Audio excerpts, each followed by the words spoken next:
Whoa, hello there. Freaking, how do I turn this thing off here? Holy crap, I hate when it just automatically starts it up for you. Hey everybody, this is Jeff Jansen. Hope everybody's having a great day today. Today is March 26, 2019, and I thought, since I just got back home from doing some work, trying to motivate some people, had a few people ask me to tell them a little bit about my life. And one of the things I've been debating on doing for a while, because I know so many other people that, their lives are just, wow. They've gone from good to bad to good to bad, and they're just extraordinary people. And that's the reason why some of what I do in life is the reason why I do my motivational stuff. Because like I said, with social media and with cameras and everything nowadays, I have learned that people can go back and look at things if they want to, and that we all have a voice in everyday life. So being the Marine that I am, and knowing that we always have to get to the top of the mountain, no matter what it takes. I was just reading another thing that last year Facebook put on there for me. It talked about there were 3 deaf frogs, okay? And I just messed up that joke royally. Anyway, there was 3 frogs. They all said you can't get to the top. You can't get to the top of the tree. You can't get top of the tree. You can't get top of the tree. All of a sudden, one of the frogs at the top of the tree. Turns out he was deaf. He thought they were rooting him on, and he got to the top of the tree. The moral of the story is, no matter what anybody tells you, no matter how much negativity goes out there, you still have to keep going. Be a deaf frog once in a while. The reason why is the people around you. It's not that they hate you. They're not trying to really create drama, which we like to think that some of them are. What it's more of is they're just trying to protect you. They think what they're doing is right. Oh, I've been there. I've done that. No, if you've been there and done that, it would have got completed, And it's funny because I always joke around about all the humps in the Marine. And just in case, let me give you some verbiage. In the Marine Corps, a hump means a very long, fast-paced walk with gear on your back, meaning either a molly, a ruck, whatever it is, okay? And the whole point of that is whenever we had these humps and stuff like that, we're walking, okay? There's no trucks. Everybody thinks that Motor T helped us out. Well, when you're in 0311, when you're in the military, you actually have to make it from point A to point B, and sometimes you got to go back to point A again. And if you stop, there's nobody else to carry you. In other words, you're getting back there one way or the other. And we do those in practice and in garrison so that we can do it later on in life. And as you're in the Marine Corps, it's funny because I had a lot of people that always say, oh, you're that drill instructor. Well, you only have technically one drill instructor in all the Marine Corps. Those are the ones that train you when you come in. They're the ones that break you completely down to build you back up. And anybody that's ever had the honor of being a drill instructor will tell you it's probably one of the hardest jobs ever. Not because you get to yell at people, but because you're basically training people to be who they're meant to be. Meaning you're breaking them down so that they can grow as a man or a woman later on. Now, why do I say this? I had a bunch of people ask me where I come from, and it doesn't start with the Marine Corps, okay? My life actually starts, and I'm not going to tell everybody about my entire life, but maybe little bits and pieces here may inspire some people. One of the things I remember is when I first went out to get a job, believe it or not, my very first job I ever had was basically working at McDonald's, okay? That was my very first job I had. And at that same year, it was at an older McDonald's that got tore down. They built a brand new one. And Dick and May Shireling were 2 of the greatest bosses a person can ever have. They owned the McDonald's here in Quincy. They used to do teen nights outside of the McDonald's and everything else. And that same year, I was like, okay, well, I got told that I would never be a lifeguard. My sister was she was a lifeguard and everything. And so what I did, once I became a lifeguard because I got told I couldn't do it. Well, when I went into when I was going through junior high, I was told I couldn't play football. My dad was worried that I'd break my neck. You got to understand with my family, with my mom dying and several people in my family getting sick and everything else, that my dad actually didn't want me playing football. I was in martial arts and I was in a couple other things, but football I was not allowed to play because he knew how much passion I had for stuff. He knew how hardcore I go at things, and he knows that I don't give up. That's one of my biggest problems is I don't know the word give up. I don't know the word quit. So I found a different way. one of my buddies came to me. I think it was Mr. Frigo, one of my history teachers or social study teachers, something like that. And they introduced me to this sport called wrestling. So I actually exceeded in wrestling and I excelled it and everything else. And I wrestled all the way through high school and everything, and I did pretty good at it.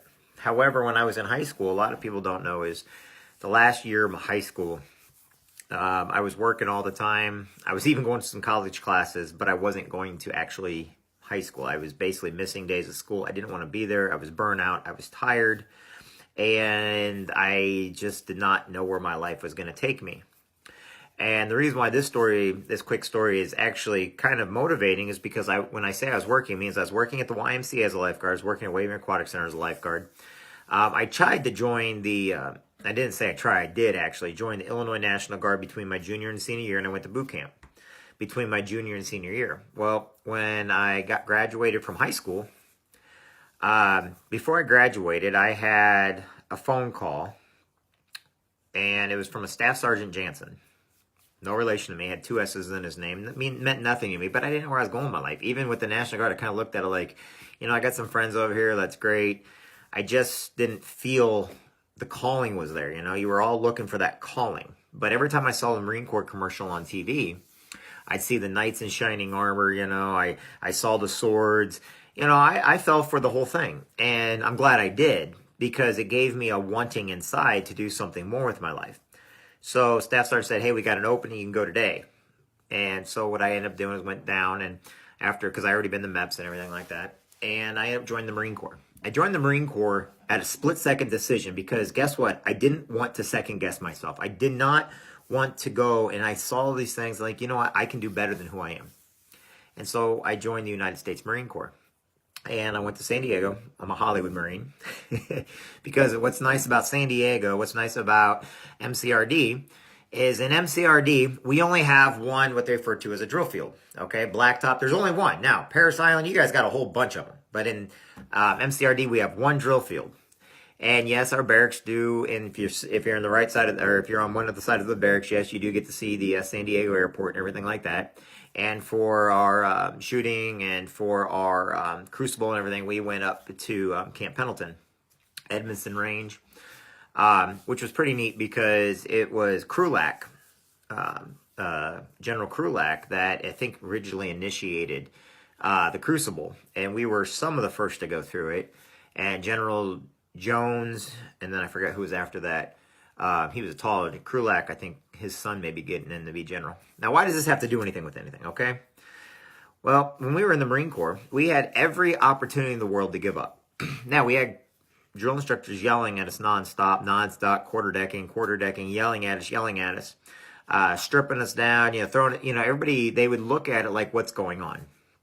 Well, you got to understand they were breaking us down the whole time. You've got to break yourself down. No matter if it's business or in the Marine Corps, whatever, they broke us down.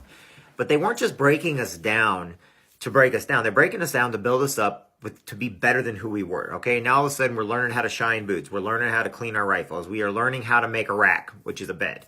We're learning how to be on time. We're learning how to be efficient and proficient. We are learning how to know each other. We're learning how to get to and from places and expedited because there's things that need to get done. And not necessarily because that's what we're going to use in the outside world, but because to get things done in the real world, you have to have a tough skin.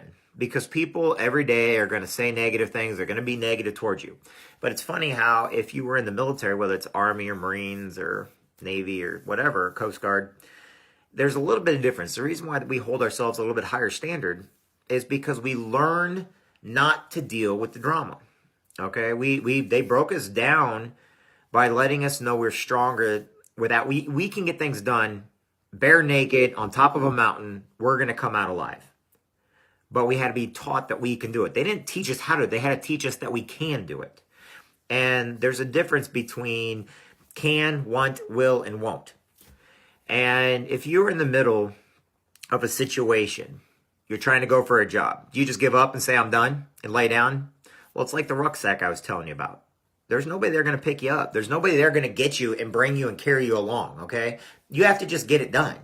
And if you don't get it done the first time, eventually you've got to come back to point A. You've got to get it done.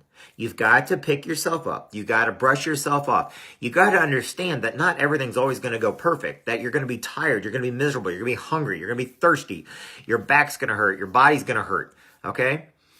And why do I say this? Is because after we got out of the Marine Corps, we thought after boot camp, oh, it's going to be easy. No, it gets harder when you get to the fleet. Why does it get harder? Because now you learn real world experiences. Now, if something happens, you only have the person next to you that you can count on. Whether you like them or not, you only have the person next to you.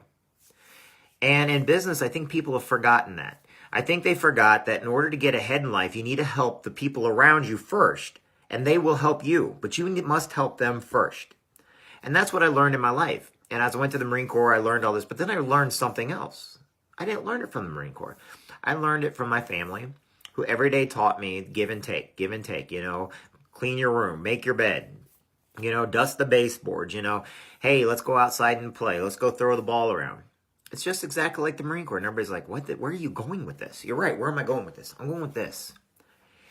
We're taught every day to grow as a person, as people.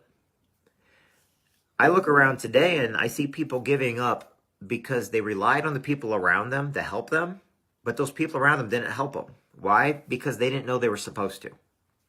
They didn't know that the person that was depending on them the most, they just let down. So I have to come back and remind everybody that the people around you, the people that you're relying on, remind them to help you. Remind them that we're in this together. Okay? If you're getting around people that are bullies or people that are stupid, just walk away from them, you know? If you get around a Marine or something and they get around a bully, they're like, oh, I'm going to knock them out. No, not really. You know what they're going to do? You know what a Marine is actually going to do? They're going to walk away from them. A real Marine will walk away from a fight that does not need to take place because we got to conserve our energy. We have other fights and battles that have to be taken up.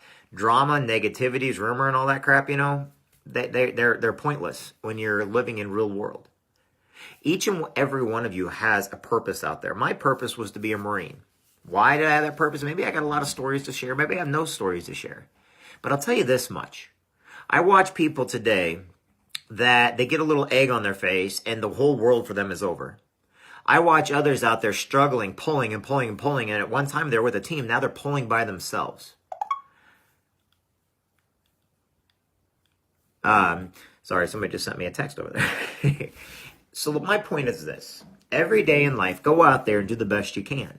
When you get up in the morning, make your bed. First thing you got to do is make your bed. Get up, get the kids up, do whatever you got to do. You know, motivate yourself with something positive. Keep the news turned off. Okay? All it's going to do is depress you. Okay? All it's going to do is make you mad. I don't care what your political references are. I don't care who you like as president or not president. Always respect the office. As Marines, we always respect the office of the presidency. Okay? We always respect those that are in charge. But we also know that we live by the golden rule. Do unto others as you would do for yourself. So my story is this. Go up there, break yourself down so that you can get the job done tomorrow. Anyway, I'll get going. I'll be back in a little later. I've got some stuff I got to get going. I didn't realize my time was running short. I just want you to know this. I'm proud of each and every one of you. You matter every single day. Keep your head up. There's no discharge on the ground. Keep your head up. Keep marching forward. And if you have to, yell at the top of your lungs just to get yourself motivated. I'm Jeff Jansen. I hope each and every one of you have a great day. See you, everybody. Now, be good to each other. I'll talk to everybody soon.